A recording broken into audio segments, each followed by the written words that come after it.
Halo semuanya, gue hampir sebulan nggak posting di sosmed. Kemudian gue juga udah hampir sebulan bener-bener yang banyak merenungi gitu ya, banyak merenungi perihal apa aja sih jalan-jalan yang udah gue pilih, bener nggak sih kemungkinan tuh gitu. Karena gue merasa belakangan ini tuh ya seperti lo tahu semua lah ya, kita juga semua mengalami kan, kita semua mengalami dan kita semua itu mungkin sama, mungkin mungkin sama. Banyak yang mungkin kayak gua diserangnya itu dari segi finansial, dari segi psikologi hati, ya kan, dari segi kesehatan. Ada juga yang mungkin lu diserang dari orang yang mulai nggak percaya sama lu, orang yang pelan-pelan malah pada ninggalin lu. Sama lah, mungkin kita nggak jauh beda, yaitu mungkin setiap tahun ada. Tapi gue harus akuin bahwa 2 tahun belakangan ini gue rasa gue nggak bisa menganggap ini hal sepele. Gue rasa gue nggak bisa menganggap hal ini hal biasa. Berat. Gue harus jujur kalau berat, dan gue justru merekomendasikan lu bukan sok kuat. Akuin aja berat. Akuin aja. Gue mau curhat sedikit ya ke lu semua, bahkan ada yang nyangka gue meninggal, anjir, kurang ajar lu.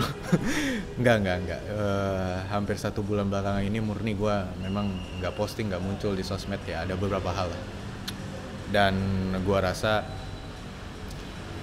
gue pengen ngobrol sama kalian. Apa aja sih yang gue dapat dari sebulan ini gitu ya. Salah satunya tuh adalah perihal personal branding yang personal branding gue lakuin itu sejak di Instagram sejak 2014. Sejak 2014 itu gue merasa harus ya, karena waktu itu posisinya Instagram lagi hype-nya, dan gue mau ambil peran lah di situ supaya ya ada followers gimana sih rasanya gitu kan, dan punya masa sendiri tuh gimana sih rasanya.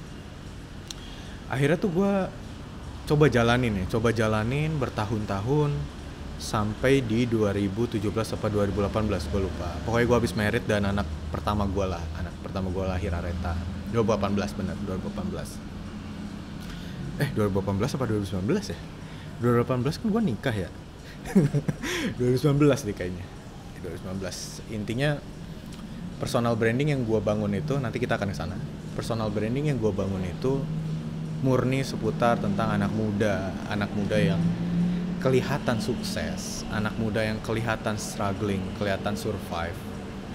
Karena orang tua gue tuh divorce, karena keluarga gue nggak punya privilege yang bisa gue pakai gitu kan. Kalau misalkan perihal uang, bapak ibu gue bukan orang miskin, tapi minta duit susah. Akhirnya memang gue dari SMA, ada break. Sorry ya. Gue dari SMA memang fokusnya tuh, gue dari SMA tuh pengen cari duit, Pak.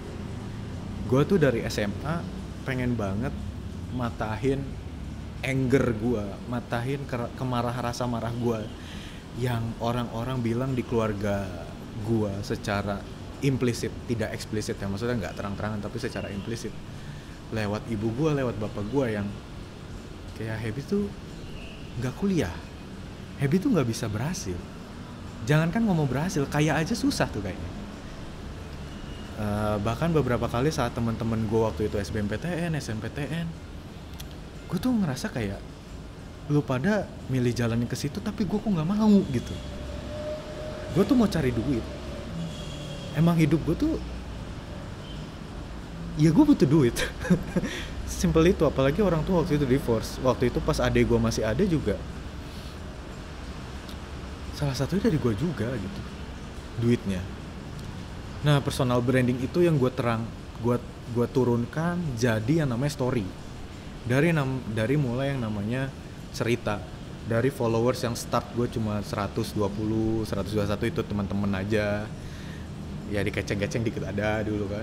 Cuma teman-teman aja gitu, teman-teman aja, murni teman-teman aja. Akhirnya berjalan di 2016, 2017 tuh gue hampir tuh 20.000 ya followers gue. Orang yang mulai mungkin kenal sama gue gitu, mungkin yang beberapa kali dapat pesan dari apa yang gue tulis yang kayak, wah gila Mas Ebi, gue kena banget sama lu bang, wah gue suka banget sama konten lu bang, gue kayak kecar sama lu bang gitu, bener-bener yang seneng gue sama konten lu, kalau bisa lu posting tiap hari gitu kan, posting aja terus tiap hari gitu, oh ya thank you bla bla bla segala macam. Akhirnya mulai diundang lah di beberapa kampus buat ngomongin tentang bisnis. Mulai karena waktu itu di 2014 itu gue 2014 sampai gue cabut kuliah 2017 2018 tuh gue ngejalanin bisnis online ya kan, toko-toko online jualan produk oles-oles ya, obat kuat dan lain-lain, you name it lah. Karena gue cuma butuh duit cepet aja, trading banget. Terus produk-produk dropship, produk-produk yang sifatnya dari marketplace terus gue jual, coba gue iklanin pakai Facebook, Instagram ads. Ada waktu itu produk-produk yang sifatnya bisa gue jahit dulu, gue minta tolong temen gue yang bisa jahit nih, pakai brand ini ya, namanya ini dijahit gitu. Padahal mah produk itu ada di marketplace itu. Gue up jadi harganya 20 ribuan jadi harganya 150 ribu. Ya begitulah yang zaman internet digital marketing, awal banget internet marketing. Ngandelin Facebook Instagram ads gitu, ngandelin Facebook Instagram ads, dan gue ngerasa kayak ini aja, kayak udahlah gitu, ada duitnya kan bisa gue flexing kan, bisa gue wah anjir happy sukses tuh gitu kan, pamer saldo dan lain sebagainya. Ya anak-anak muda dulu lah ya kan. Terus gue kasih tahu bahwa lo harus kerja keras, lo harus bla bla bla bla, lo harus motivator banget lah anjir, motivator banget. Happy dulu tuh motivator banget, yang bacot doang nggak jelas gitu kan. Akhirnya gue merasa oh gue bisa nih narik massa tuh, gue bisa karena syarat utama kita membentuk massa itu kan harus ada sosok yang tanda kutip dinabikan gitu ya. Ada sosok yang kayaknya kalau ada acara atau segala macam gue pengen ketemu orang itu gitu. Nah gue tuh merasa sejak itu gue bisa banget. Sampai akhirnya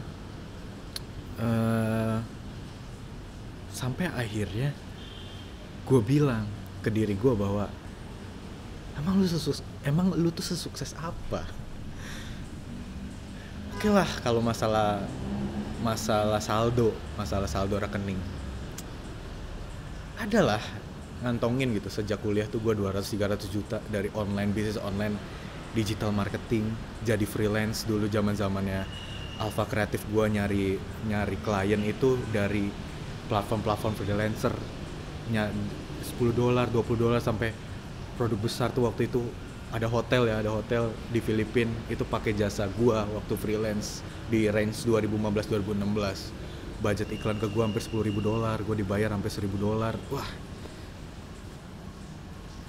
banyak lah gitu, duit kayak gitu bisa gue dapet dari internet. Bukan gue takabur, bukan gue sombong, bisa lah gue dapet. Tapi sebenarnya tuh apa perlu harus gue pamerin kan? Enggak kan harusnya kan. Tapi semenjak ada ego gue untuk gue dikenal sama orang, yang tadinya niat gue itu pengen sharing, yang tadinya niat gue itu pengen berbagi apa yang gue tahu, berbagi manfaat yang gue tahu. Aduh, tuh knalpot kenapa sih ya? Lu bisa nggak sih yang biasa aja gitu? Nah, gue tuh ngerasa niatnya berbagi, niat awalnya pengen tahu ini itu gitu kan, pengen sharing-sharing juga. Gue merasa malah gue jadi seleb ketimbang jadi pebisnis gitu loh. Gue merasa diri gue, niat gue pengen jadi terkenal gitu. Gue pengen diri gue jadi terkenal, coba lo bayangin. Siapa orang yang gak mau terkenal kan? Pasti orang mau terkenal. Cuma permasalahannya itu seterkenal apa? Bahkan beberapa orang banyak banget yang pengen jadi terkenal, tapi saat udah di puncak, saat udah tahu rasanya terkenal, dia nggak mau terkenal. Nah, itulah ya sebulan belakangan ini yang banyak masuk ke pikiran-pikiran gue gitu. Apakah gue harus ngelanjutin apa enggak gitu kan? Apakah gue harus terus-terusan seolah-olah jadi orang yang berhasil? Dimana saat image itu kita set di dalam sosial media, kemudian banyak teman-teman lama ngobrol, banyak teman-teman lama ngehubungin gue bukan untuk nanya gue, tapi lebih kayak buat minjem duit, tapi buat kayak mau memanfaatkan masa gue itu untuk buat sesuatu tapi gue yang gak usah dibayar gitu kan. Mau memanfaatkan dari segi ekonomi, intangible asset, banyak gitu. Jadi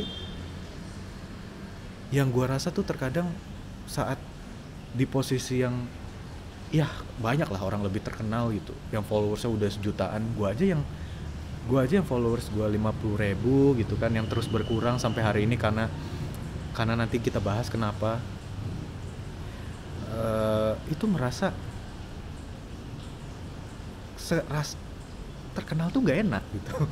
Ada rasa seperti itu gitu kalau dari sudut pandang gue ya, opini gue. Nah, ini semua muncul, gue sadarin betul karena kasus yang Bisantu itu di 2019 ya, 2019. Selama ini kan mungkin lu nggak denger ya dari gue kayak gimana. Mungkin waktu itu ada sempet di podcastnya Bang Radit ya, dan setelah podcastnya Bang Radit itu muncul, entah kenapa bulian, ngatain istri gue, ngatain anak gue, nyumpahin istri gue, anak gue, sampai nuduh gue pansos dan lain-lain gitu. Itu masuk bertubi-tubi ke gue, bener-bener masuk bertubi-tubi. Dan bahkan sampai, mohon maaf ya, istri gue dapat pelecehan juga gitu. Takut gue juga, sampai anak gue disumpahin. Itu netizen Indonesia memang menurut gue nggak ada dua gitu. Padahal niat gue cuma cerita. Yang cerita itu yang gue buat adalah karena sesuai di blog gue waktu itu ya, yang udah gue hapus sekarang. Gue bilang gue takut bahwa kalau suatu saat gue nggak ini, lu nggak bisa tahu gue ada di mana gitu. Sebatas itu. Dan kesalahan gue adalah menganggap hal remeh-temeh begini yang tiba-tiba viral, dikenal Twitter dan lain sebagainya, tiba-tiba itu gue menganggap ini sebagai lelucon. Gue menganggap keterkenalan ini sebagai, gue menganggap efek viral ini sebagai hal yang sangat-sangat enteng gitu, hal-hal yang sangat-sangat sederhana, hal-hal yang sangat ya udah bercandain aja gitu kan. Memang mungkin ada beberapa orang seperti itu, tapi kayaknya gue nggak kuat waktu itu. Bener, gue nggak kuat. Udahlah, abis itu banyak laporan ke gue mengatasnamakan gue, pakai akun-akun, pakai foto gue, anak gue segala macem. Akhirnya pinjem duit ke orang lain, ke followers gue. Wah, ribet lah. Itu gue temuin 6 kasus untuk itu. Jadi karena viral waktu itu, ya udah, menurut gue personal branding yang gue bahas tentang bisnis, self development, itu udah nggak works lagi. Itu berantakan. Dan memang kesalahan gue gitu. Gue nggak bahas. Kalau lu tanya gue itu benar apa enggak, ya sampai kapanpun gue bilang itu gue ngalamin dan yes, gue ngakuin itu benar gitu. Tapi kan ini sudut pandang gue kan. Orang bilang lu berhalusinasi, lu habis pakai ganja, lu habis mabuk, anything lah. Dan waktu itu gue merasa ya udahlah, ya udah gitu, orang mau percaya tuh ya udahlah, orang percaya enggak ya udah terserah lah gitu. Tapi sebenarnya kalau gue boleh jujur, gue sedikit kecewa.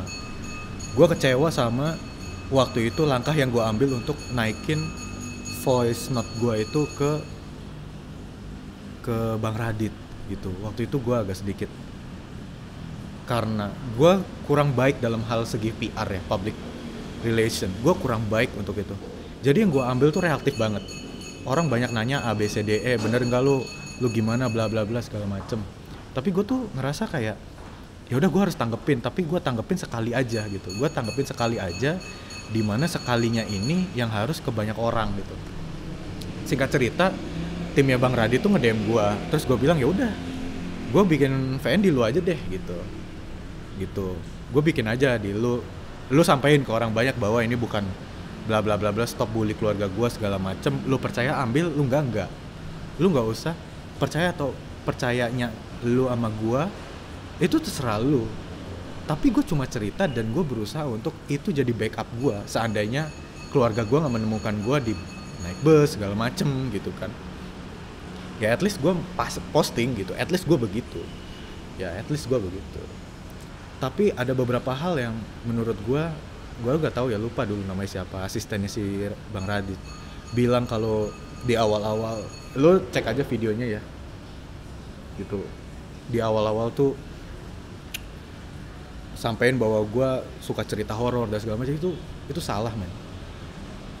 Dan kesalahan penyampaian bridgingnya itu menuju konten itu yang sampai sekarang tuh gue baru sampein kecewaan gue gitu. Itu lu salah jelasinnya. Yang akhirnya perspektif orang ke gue tuh adalah gue bikin konten horor anjir. Itu salah sih. Nah, snowball effect itu muncul banget tuh dari sana. Dari langkah gue untuk ngomong itu. Dan setahu gue, istri gue bilang udah take down aja. Ke asistennya tuh dia bilang nggak bisa. Ya gue ya udahlah, AdSense segala macem you know lah gitu. Akhirnya nggak di take down dan berjalan langsung sampai detik ini orang mengenal Hebosto itu adalah orang yang cerita horor, bis hantu, tanpa tahu konteksnya. Konteks ini di framing sama penjelasan yang salah tentang bridging tersebut, yang akhirnya menurut gua, bagi gua ya, merugikan gua gitu, menurut gua. Nah, tapi kembali lagi semuanya itu salah gua. Udah salah gua memang udah salah gua, dan gua harus berdamai dengan itu.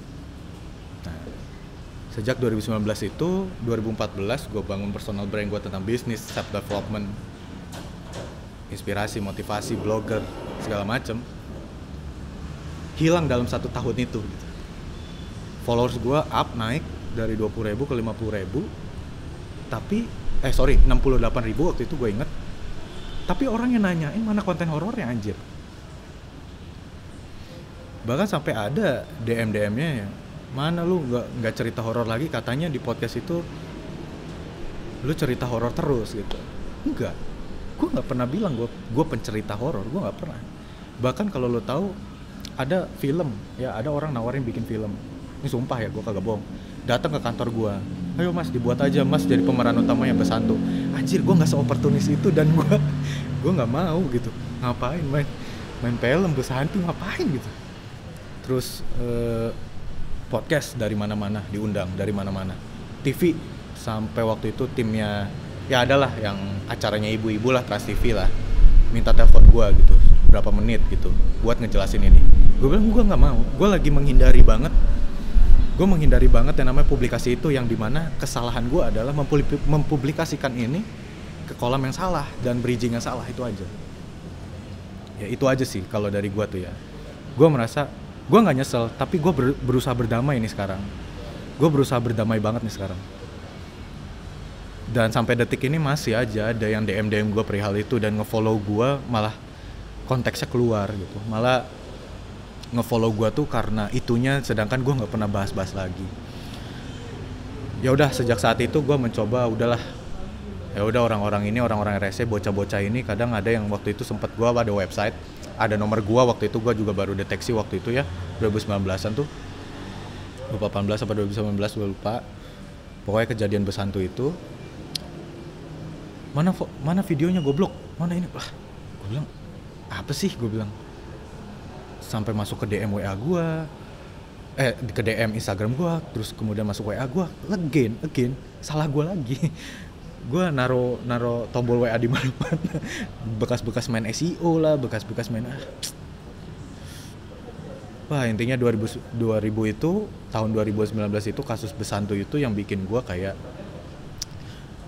tuh aduh, pusing gue, costing us banget. Costing us tuh maksudnya bukan hanya memberatkan gue gitu, tapi memberatkan tim gue, memberatkan orang-orang yang dipegang, brand yang dipegang tim gue, atau produk-produk yang dipegang gue, yang tahu itu gue yang punya, gitu, memberatkan sih menurut gue. Karena kalau ada orang yang suka kemudian cerita, gue kan diserang dari mana-mana waktu itu, cerita segala macem, ya orang mungkin berpikir ya udahlah, belilah, itu punya Mas Hebi gitu. Tapi kan terkadang kan ada orang yang nunggangin isu ini untuk bilang kayak, ini lu pembohong, ini namanya si Hebi itu bohong, Heboston nih bohong. Nah itu yang costing us banget. Dan gue nggak mau dengerin itu, tapi gue mendengar itu. Ya gue berusaha nggak peduli, tapi akhirnya gue peduli. Nah dari situlah menurut gue yang, kalau lu perhatiin, mungkin lu followers selama gue udah mulai jarang buat konten bisnis segala macem. Jadi saat lu membahas bisnis, saat membahas ini ABCDE, saat membahas ya tipikalnya gue lah ya, membahas itu udah nggak nyambung. Orang-orang yang membahas ABCDE itu udah kayak posisi yang ini kayaknya gue follow Hebi bukan buat ini deh, gitu pak. Akhirnya begitu. Sekali lagi, semua yang gue buat, hasil apa yang sekarang saat ini adalah itu kesalahan gue ya, bukan salahin siapa-siapa. Tapi gue merasa gue ambil langkah yang salah waktu itu, gitu, dengan pemberitaan yang framing yang salah. Nah akhirnya gue memutuskan untuk gue off sosmed tuh. Udah gue rencanain banget dari tahun 2021 ya. Gue udah rencanain banget, gue pengen off. Gue pengen nanya ke diri gue gitu. Gue pengen nanya ke diri gue tuh sebenarnya mau ngapain sih di sosmed tuh. Ya, gue tuh sebenarnya pengen ngapain di sosmed. Gue tuh sebenarnya pengen dapat apa sih di sosmed, ya kan, di media sosial. Dan ya udah. Ya gue merasa gue harus rehat, gue harus lebih zoom in sama diri gue dan keluarga gue. Dan akhirnya di 2020 sampai 2021 ini, gue menemukan banyak hal yang harus gue selesaikan lah. Image Hebi sukses, image Hebi berhasil, image yang apa yang dikerjain Hebi langsung berhasil, Midas touch banget. Itu gua rasa lu jangan ekspektasi kesana deh, gitu. Karena perjalanan gua personal branding dulu juga sebelum adanya kasus Besantu itu, gua ngakuin sekarang tuh itu murni konten sih. Itu murni konten, cerita yang gua alamin, gua tulis aja. Dan tujuannya tuh sebenarnya bukan buat sharing, emang bikin buat orang amazed sama gue, sesederhana itu. Dan akhirnya gue merasa harus memperbaiki niat gue itu, yang harus gue share ke lu semua sekarang tuh, gue apa adanya aja sekarang. Di 2020-2021 ini pandemik, Gue nggak mau ngomongin sukses, gue nggak mau ngomongin keberhasilan. Gue toko online gue banyak tutup. Gue toko online ada 9, sisanya gue sekarang 2. Gue harus memberhentikan karyawan-karyawan gue yang gue sayang banget, hampir 40. Rumah yang gue bangun untuk istri gue, lu mungkin inget di Instagram, gue sekarang lagi jual. Invest yang gue bangun di sifatnya digital gue alihin ke yang lu tahu ya, Pertasop yang kecil-kecil, supaya saat ini gue merasa gue lebih butuh pendapatan yang sifatnya lebih, bukan pasti exactly numbersnya, amountnya bukan, tapi kayak insya Allah untung gitu. Gue lebih cenderung invest yang begitu gitu, lebih cenderung invest yang agak jadul, old school gitu. Dan sekarang yang bener-bener gue jaga betul untuk Alpha Kreatif, sama kalau lu pengen nanya perihal digital marketing yang bisa gue bantu di klinik marketing aja. Jadi yang sebenarnya mungkin lu tahu itu ya paling 2 ini ya, yang lo 2 ini. Kalau kayak toko online, gue udah nggak ke toko online. Hal-hal yang gue kerjakan lain selain Alpha dan klinik nggak usah lah, cukup tahu aja, cukup tahu dikit aja lah, nggak usah tahu nama segala macam, nggak usah. Karena gue nyesel ya, waktu dulu tuh gue lagi mencoba berdamai sama sekarang, apa yang ini gue nggak mau kejadian lagi gitu. Jadi lebih baik aset-aset itu ya udahlah, lebih baik orang nggak tahu gitu. Tapi yang bisnis gue yang sifatnya itu sosmed atau internet, ya memang harus orang tahu, kayak Alpha sama klinik marketing kayak begitu. Jadi buat gue sekarang, kalau lu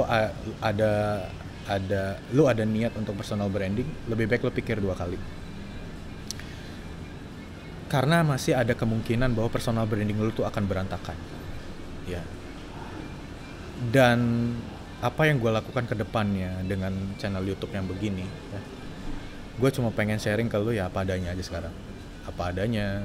Kalau lu ada yang mau nanya, DM aja ke gue. Nanti gue bahas di YouTube, bahas-bahasan kayak begini. Dan gue mencoba untuk bukan personal branding, tapi gue mau sharing, pure sharing aja. Sekalian selling, sekalian jualan. Jadi personal branding itu kan sebenarnya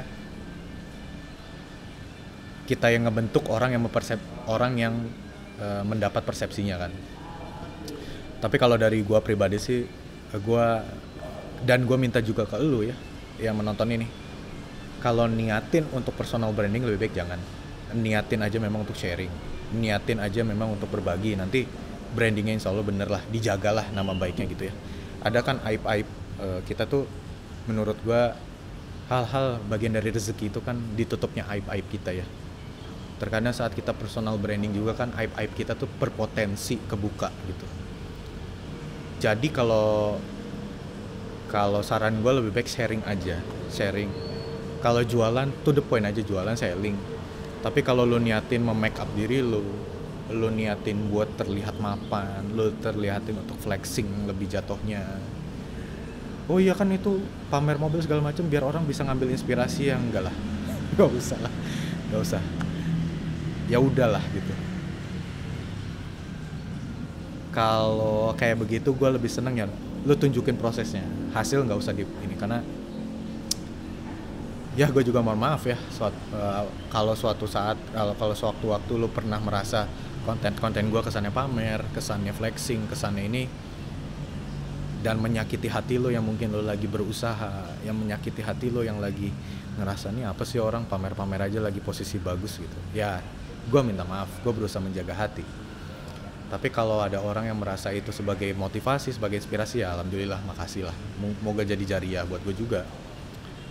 Tapi gue memang udah niatin, udahlah, kalau flexing nanti lagi. Yang jauh lebih pengen gue semangatin buat lo adalah kalau bisa lah, yuk bareng-bareng sama gue juga kita bikin konten yang sifatnya nyusun proses. Kita kita ngeset proses. Ya, kita benar-benar ngebangun prosesnya, kita benar-benar kasih tahu prosesnya, kita benar-benar kasih tahu bahwa kita sama-sama survive gitu. Itu sih yang mau gue share ya. Jadi terus kayak kemarin ya, nantilah mungkin gue bahas yang lain. Tapi kayak orang-orang yang mungkin punya privilege ya, orang-orang yang memang udah dasarnya kaya, kemudian membahas tentang orang-orang yang sifatnya, oh ya gue udah, lu kalau mau berhasil harus ABCDE, lu kalau mau berhasil harus work hard segala macem. Nanti gue bahas di sisi lain dan solusinya buat orang-orang yang memang punya privilege dan tetap pengen berbagi tuh supaya orang gak skeptis sama lu tuh kayak gimana sih. Ini saran gue aja nanti ya, nanti gue bahas di bahasan lain. Tapi untuk hari ini gue mau ngasih satu pesan bahwa gak perlu lah niat personal branding, gak perlu. Sharing aja, selling aja. Mungkin saat orang berpikir tentang personal branding, yang lu bilang ke orang lain visinya adalah lu membagikan kebermanfaatan untuk orang itu. Tapi gue cuma minta tolong ke lu bahwa coba tanya hati lu lagi, bener gak ngasih manfaat atau lu pengen pamer? Apa lu tuh pengen ngasih tahu ke orang lain bahwa gue nih hebat gitu? Gak salah sih, tapi ya sayang aja, menurut gue sayang aja kalau misalkan seandainya hati lo ada di sana. Dan untuk teman-teman gue yang muslim mungkin ya sayang aja gitu, itu hangus cuma gara-gara begitu, nggak bisa kita bawa ke sana, nggak bisa kita bawa pulang. Gue lagi proses coy, gue lagi proses buat bukan hijrah secara agamis, secara hati, secara spiritual, bukan cuma hijrah itu, tapi gue juga lagi berproses untuk memberikan yang terbaik buat keluarga gue. Karena 2 tahun ini gue tahu mereka suffering, gue tahu mereka hanya bisa mungkin beberapa ngandelin gue, dan gue kecewa juga nggak bisa kasih mereka yang terbaik. Jadi gue pengen banget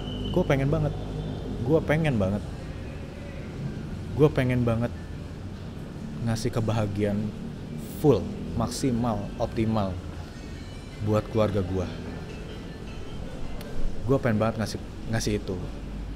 Dan di masa-masa recovery ini, buat lu juga yang sekarang lagi survive, buat lu juga yang lagi struggling, lu gak sendiri men.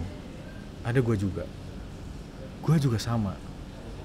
Gue lagi recovery. Yang tadi gue bilang,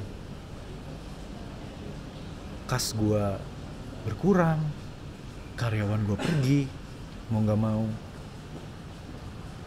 Lu gak sendiri lah, lu gak sendiri, bareng-bareng. Dan buat teman-teman yang survive juga di sana, lebih baik menurut gue, kalau hati lu sakit ngeliat orang-orang flexing, ya udah ganti aja channelnya, ya udah ganti aja lu follow siapa. Dan sekarang tuh gue berusaha sebisa mungkin, ayo kalau misalkan lu memang pengen belajar perihal ya, kalau gue bisa bantu bisnis online, gue bisa bantu internet marketing. Kalau perihal yang sifatnya taktis, lu ke klinik marketing. Kalau sifatnya strategis, studi kasus, lu ke Alpha Kreatif, karena klien gue banyak di sana. Gue bisa share ke lu tentang studi kasus dan segala macem. Tapi kalau lu di sini di akun gue yang ini personal aja nggak apa-apa. Dan lu kalau mau nanya, kalau lu mau curhat ke gue siap dengerin. Gue siap nerima chat lu. Kalau gue bisa kasih solusi, gue akan kasih solusi. Kalau lu pengen gue bahas di sini, gue bisa bahas dengan anonim, nama lu gitu ya. Ya intinya bukan berusaha baik, tapi gue berusaha untuk menyebar semangat kebaikan ini bareng-bareng. Ya jadi kita solutif aja, taktis aja. Kalau lu nggak suka A, ya lu ke B. Dan kalau ada penyesalan lu, kayak gue tadi menyesalkan personal branding gue berantakan segala macem, coba berdamai. Menyesal sih oke, tapi jangan lama-lama. Coba berdamai. Nah, sebulan kemarin gue coba berdamai banget di akhir tahun, tentang siapa diri gue, tentang apa yang mau gue bawa ke publik, tentang kenapa hati gue